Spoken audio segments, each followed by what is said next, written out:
Oi, pessoal! Hoje a gente vai estar falando sobre a importância do pré-natal, os exames laboratoriais que a gestante precisa coletar e o seu companheiro, e além disso as vacinas que o RN vai tomar na maternidade e que a gestante também precisa ter na sua carteirinha de vacina. Para a gente começar a nossa conversa, é importante a gente saber que no pré-natal de baixo risco, o enfermeiro ele também está habilitado para poder acompanhar. Muitas pessoas acham que é apenas o médico que vai fazer a consulta, mas o enfermeiro ele tem conhecimento, habilidade, capacidade técnica para fazer também esse acompanhamento no pré-natal de baixo risco. O que é um pré-natal de baixo risco? Aquelas gestantes que não estão numa idade de risco, ou seja, elas não são adolescentes ou elas não têm mais que 35 anos. Se a gestante não tem hipertensão, não tem diabetes, não tem obesidade, nenhuma comorbidade, ela é de baixo risco. Então, o enfermeiro está habilitado a fazer esse tipo de consulta. Outra coisa importante é entender que a equipe profissional também precisa cuidar dessa gestante. O momento da gestação, a modificação hormonal, vai trazer para ela algumas mudanças, principalmente emocionais. Ela fica mais afetiva, emotiva, então ela vai precisar de todo um suporte e um apoio da equipe profissional.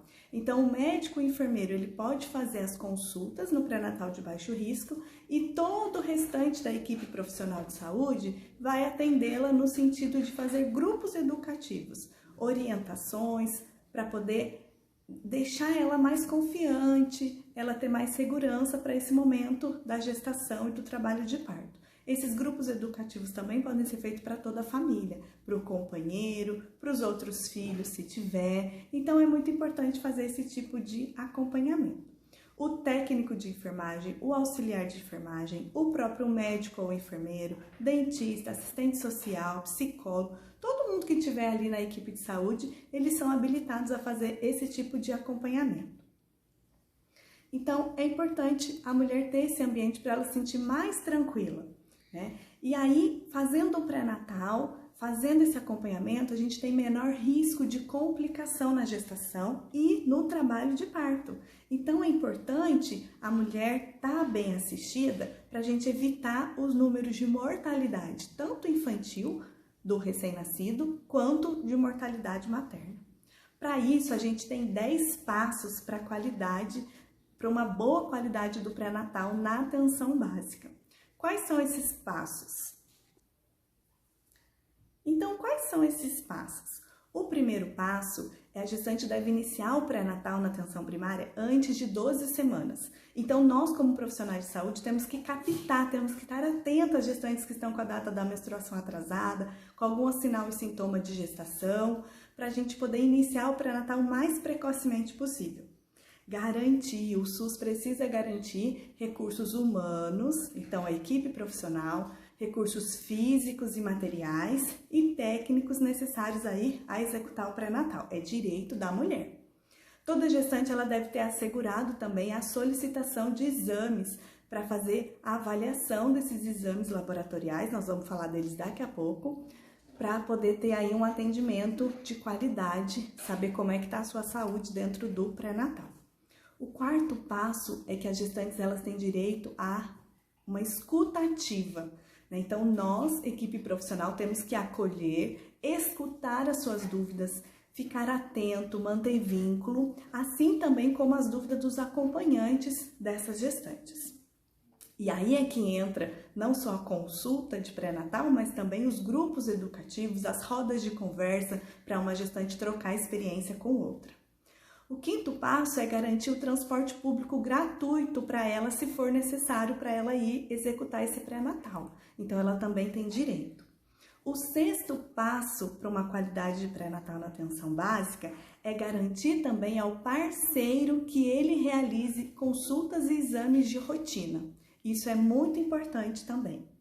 O sétimo passo é que se essa gestante, ela for por acaso, um pré-natal de alto risco, se ela precisar ser encaminhada para centros de especialidade, fazer exames mais específicos como ultrassom morfológico ou ter que passar com obstetra, tem que garantir o acesso também a essas unidades de referência. Esse é o sétimo passo. O oitavo passo é estimular e informar sobre os benefícios do parto normal, o parto fisiológico, incluir aí no pré-natal um plano de parto. Isso é extremamente importante. O 9º passo, ela vai ter direito a conhecer e visitar previamente o serviço de saúde onde ela vai ter o bebê. Então, a maternidade. A gestante tem direito de conhecer a maternidade antes de entrar em trabalho de parto. Então, é preciso criar esse vínculo também e mostrar isso para elas, para que elas tenham mais segurança na hora do trabalho de parto.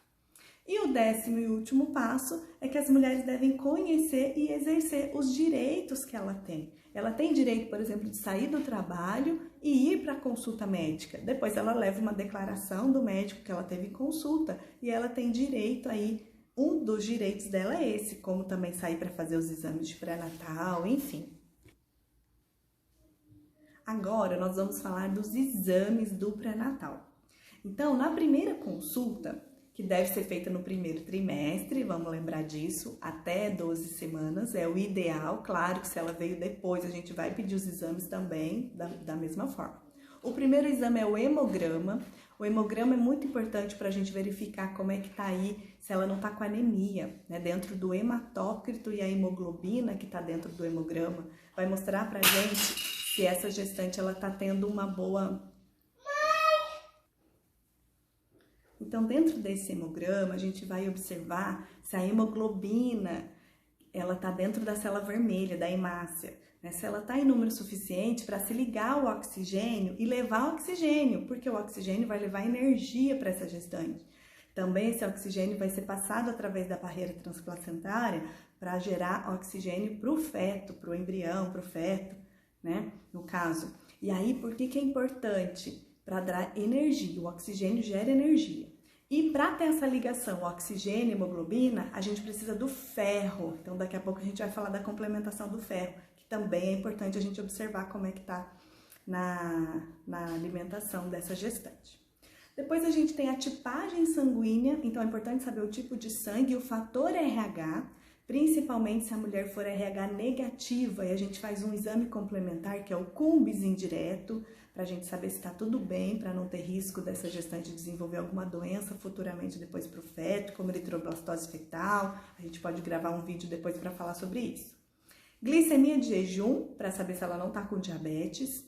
A gente faz teste rápido para sífilis, ou a gente faz sorologia, VDRL, teste rápido para HIV, também faz sorologia para HIV, o exame de toxoplasmose, IgM, IgG, sorologia para hepatite B, urocultura e urina 1, é importante saber se não está com infecção de urina. Infecção de urina é uma das causas de parto prematuro, então precisa ser controlado se ela tiver infecção de urina. Ultrassom obstétrico a gente já vai pedir. O citopatológico de colo de útero, Papa Nicolau preventivo, se for necessário, o gestante pode fazer sim o Papa Nicolau. A gente faz uma coleta diferenciada, a gente não colhe da endocervice, só da ectocervice. Então a gente colhe só da parte externa do colo do útero, né? Então, se for necessário, se ela tiver com muito atraso, faz um tempão que ela não coleta o Papa Nicolau, aí a gente vai fazer a coleta. Se ela tá em dia, não precisa. Coletar também a secreção vaginal no primeiro trimestre, se for indicação, se ela tiver queixa, leucorreia, né, corrimento, prurido, aí a gente pode coletar essa secreção vaginal. Então, é só se tiver indicação clínica. E o exame de fezes, o parasitológico de fezes, também a gente vai pedir se tiver indicação clínica.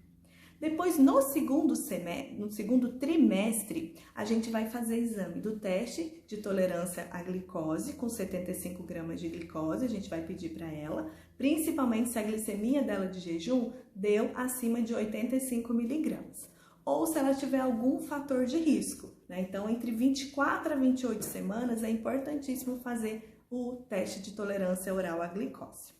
E o Cumbis indireto, ela repete de novo, ela vai fazendo o Cumbis indireto se ela for RH negativo. A gente vai estar pedindo para ela constantemente o Cumbis indireto para que não tenha nenhum risco de desenvolver algum problema futuro. Depois, no terceiro trimestre, no finalzinho, a gente vai pedir de novo o hemograma para ver o hematócrito e a hemoglobina principalmente. glicemia de jejum de novo, o Cumbis indireto, se ela for RH negativa, a gente continua pedindo, a gente faz sorologia de sífilis, o VDRL, a gente faz sorologia para o HIV, a gente faz sorologia para hepatite B. A gente repete o exame de toxoplasmose se o IgG lá no primeiro trimestre deu não reagente. A gente faz exame de urocultura e urina 1 de novo e, importantíssimo, a partir de 37 semanas, bacterioscopia da secreção vaginal. Muitos locais não fazem essa coleta da secreção vaginal a partir de 37 semanas e a gente precisa fazer essa coleta. Fora isso, a gente tem a suplementação para gestante, principalmente com sulfato ferroso e com ácido fólico. O ácido fólico é importantíssimo no primeiro trimestre, né? Então até 12 semanas para ajudar a formação de tubo neural, e o sulfato ferroso fica até o fim, até depois no puerpério, quando ela for amamentar, ela vai continuar com a suplementação do sulfato ferroso. O pré-natal do parceiro, o parceiro também precisa fazer alguns exames de rotina e é importante a gente vincular isso ali durante o nosso atendimento. Então, o parceiro ele vai fazer também o exame do sistema ABO-RH para saber o tipo de sangue e o fator RH, exame de glicemia, o exame de sífilis, o teste rápido ou a sorologia do VDRL, o anti-HIV ou também o teste rápido, o exame de hepatite B, hepatite C. Para gestante também, se tiver na rotina, a gente pode incorporar o exame de hepatite C também, é importante. Para o parceiro, o hemograma e entra aqui para o parceiro o lipidograma. Então, a gente pede exames de colesterol, HDL, LDL, colesterol total, triglicerídeos. Para quê, gente? Porque é muito difícil, às vezes, o homem vir em consulta na atenção básica. A gente tem um número bem reduzido de homens que faz acompanhamento. Então, a gente aproveita esse momento do pré-natal que a equipe está envolvida e a gente traz ele também para fazer o atendimento. Outra coisa importante da gente lembrar é que consulta odontológica para gestante é super importante durante o pré-natal e também para o parceiro. Para a gestante, por quê, gente? Se ela tiver cárie, né, algum problema dentário, ela precisa tratar, porque também tem indícios de parto prematuro. Então, precisa também ter uma avaliação odontológica. Lá na maternidade, a gente fala agora das vacinas que o recém-nascido vai receber. Quando o recém-nascido, nas primeiras horas de vida, ele pode e ele deve receber, principalmente nas primeiras 12 horas de vida, a vacina da hepatite B. Ela é feita no vasto lateral da coxa, né? Então na coxinha, nós fazemos 0,5 ml no vasto lateral, intramuscular então, né? Nós utilizamos a agulha 20 por 4,5 ou 20 por 5,5. E também a gente tem a vacina da BCG, que também é feita na maternidade. A vacina da BCG tem um treinamento especial para ser feito com ela. Ela vai ser feita no local, né, intradérmico da inserção inferior do deltoide.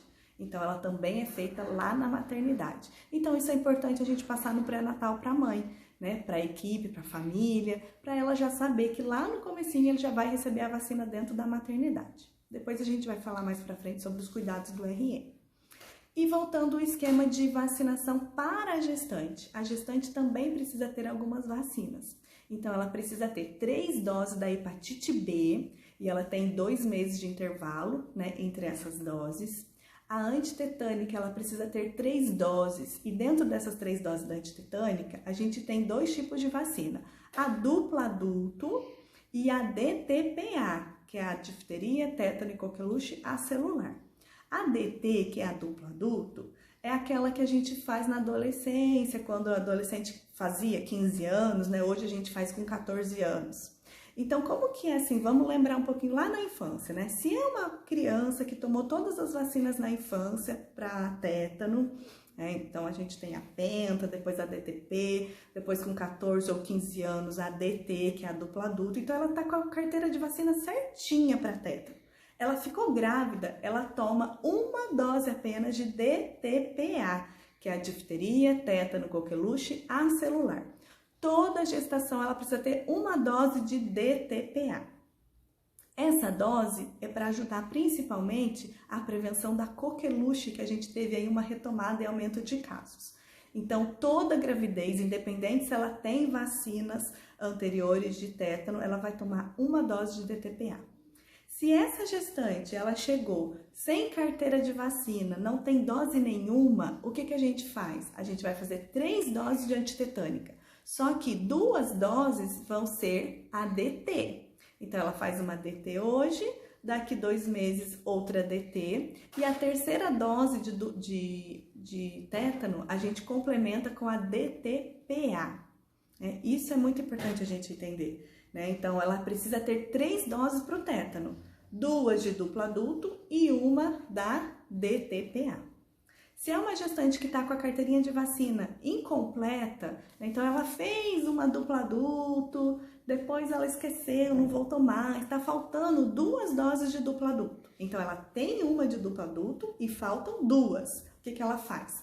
Ela faz mais uma de duplo adulto e a terceira ela faz a DTPA. A DTPA é importantíssimo que ela seja feita a partir da 20ª semana de gestação até no máximo a 36ª semana. É claro que às vezes a gente não consegue seguir muito bem esse intervalo. A gente vai fazer, se ela veio com 38 semanas, a gente vai fazer DTPA. O ideal é o mais precoce possível, de 20 semanas a 36 semanas de gestação, a DTPA.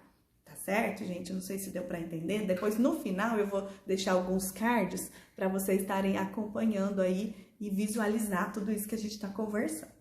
Fora, então, a hepatite B, a DT e a DTPA, a gente tem a vacina da influenza. Influenza só toma na época sazonal, Ou seja, na época que tá a campanha da gripe, da vacina da gripe, que geralmente é final de março, abril, maio, cada ano muda um pouquinho. E vamos falar da vacina da Covid-19.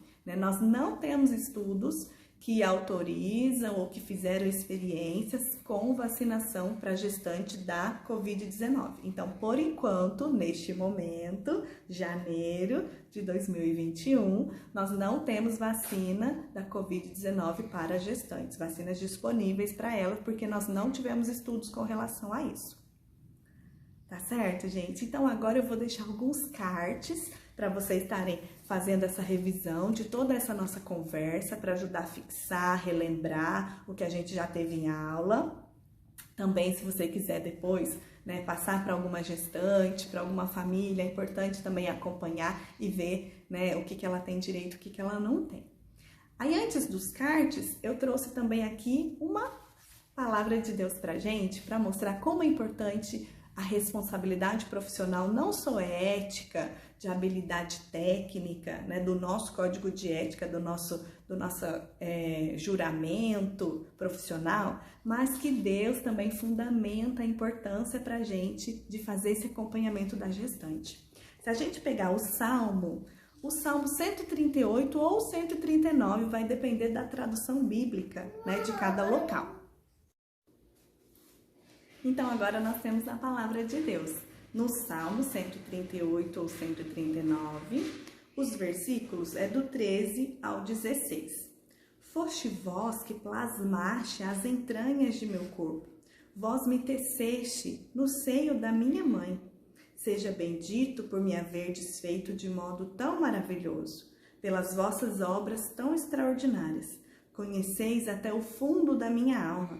Nada da minha substância vos é oculto, quando fui formado ocultamente, quando fui tecido nas entranhas subterrâneas.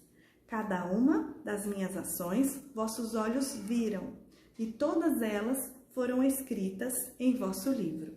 Cada dia da minha vida foi prefixado, desde antes que um só deles existisse.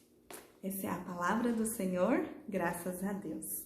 Aqui, gente, tem algumas palavrinhas meio difíceis, mas que é importante a gente entender. Olha a nossa responsabilidade como profissional de saúde durante o pré-natal. Foste vós que plasmaste as entranhas do meu corpo. Plasmaste é uma palavra difícil, mas significa formaste. Então, foi vós, foi Deus que formou o mais íntimo do meu corpo. Ele teceu no ventre materno, ele nos teceu, ele está nos tecendo lá no embrião, no feto, ele está formando. Então, olha só, nós temos que ajudar a Deus, cuidar dessa mãe, ter uma boa alimentação, fazer um pré-natal adequado, um acompanhamento, o grupo educativo que o técnico, o auxiliar de enfermagem, o enfermeiro pode estar fazendo. Complementa mais embaixo, lá no versículo 15. Nada de minha substância vos é oculto, quando fui formado ocultamente. O que é quando nós somos formados ocultamente? Quando nós somos embrião. Olha a fisiologia, como é lindo dentro da Bíblia. O embrião, a mulher não sabe às vezes que ela está grávida, né? Ela não sabe ainda. Muitas mulheres descobrem depois, até às vezes mais que 12 semanas para a gestante. Então, olha como é importante a nossa responsabilidade também, junto a Deus, da nossa vida profissional, para seguir a nossa vocação. Agora eu vou deixar o cards para vocês estarem acompanhando tudo isso que eu falei na nossa conversa. Olhem com atenção, pause o vídeo, tira print, anota, faz mapa mental, te ajuda aí no seu desenvolvimento profissional. Vamos lá, vamos fazer a diferença, principalmente na enfermagem, e quem não for da área da enfermagem, vamos fazer a diferença no nosso dia a dia, na nossa vida, vamos cuidar dos nossos pacientes. Muito obrigada, fiquem com Deus, lembre-se, Deus está conosco, Deus nos abençoe, até a próxima. Se você gostou, deixe seu like, meus alunos, tô esperando comentário, hein? Um beijão, tchau, gente!